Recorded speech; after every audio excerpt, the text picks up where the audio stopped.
1988 मायथाइनि दिनैनि अक्ट'खालिनिनो एनडिएफबिनि जायजों फार्स्ट कमान्डार बांबरगोरा बसुमतारी बिथाङा मुंख्लं जादोंमोन आरो बिथांनि उनावहाय जोंहा एनडिएफबिनि 34 बोसोर जि सोमावसारनाय बे सोमावसारनाय समाव फ्राय 1000निख्रुइ बांसिन एनडिएफबिनि मुंख्लं जादों ट्रेन केडार आरो सिभिलियन सापर्टार बेबायदि आरो दिनै बिथांमोनखौ गोसोखांनो थाखायनो बे मुंख्लं सानखौ खुंनाय जायो गामाखालि बोसोर बायदियै एबारबो जों खुंबाय आरो बेखौ जों काजियामाटियाव सेन्ट्रेलि खुंनाय जादों बे हाबाफारिनि गेजेरजों जों दिनै रायजो राजानो एनडिएफबिआ थांनाय समफ्राव बेसेबां दुखु खस्थ' खालामदोंमोन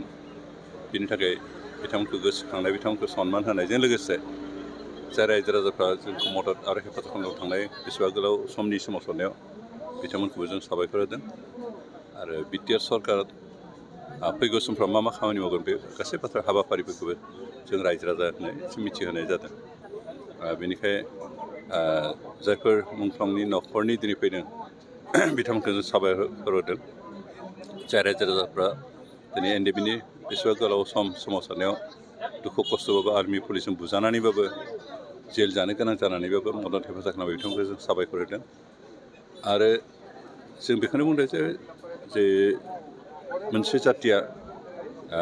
गावनि हारिनि बिर जोहोलावखौ सिबिनो रोङाबा आरो सनमान होनो रोङाबा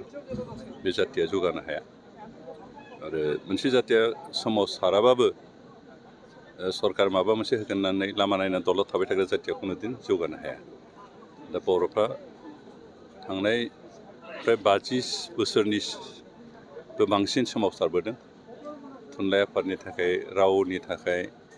स्क्रिप्टनि थाखाय आलादा रायजोनि थाखाय बेबायदि गोबां बोसोर जों सोमावसारै दानि पजिसनाव फैदों आरो बेनिखाय फैगौ समावबो जों जातिखौ आरो जौगाखांहोबावनो थाखाय जों सोमावसारनांगोन हयथ' आथिखालनि जि सोमावसारनाय बे सिगांनि सोमावसारनायजों गोरोबाबो जानो हागौ आदबा हयथ' आलादा जानो हागौ खिन्थु जों सोमावसारनांगोन खारन सोमावसारोबासो जों जाथि हिसाबै थांनो हागोन दिनै मुंख्लं बिथांमोना जोंखौ जाथि हिसाबै थांना थानो थाखाय सोमावसारनांगौ होननानै जि डिसिसन लागोन जि खामानि मावगोन बेहाय जोंखौ थुलुंगा होबोगोन बेनिखायनो जों बिथांमोनखौ जों अरायबो फुजा जाय गोरोबथाया जालांबाय खिन्थु दिनैसिमबो एनडिएफबिनि माखासे जेंनाफोरा दिनै सुफुंजायाखै बिनि थाखाय नोंथांमोननि गभर्नमेन्टआ माबायदि ओरैनो जोंहा मा बुंगोन एग्रिमेन्टनि उनावहाय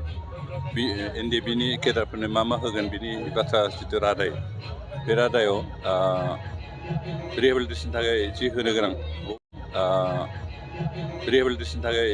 गोनां बरलाफुरि बियो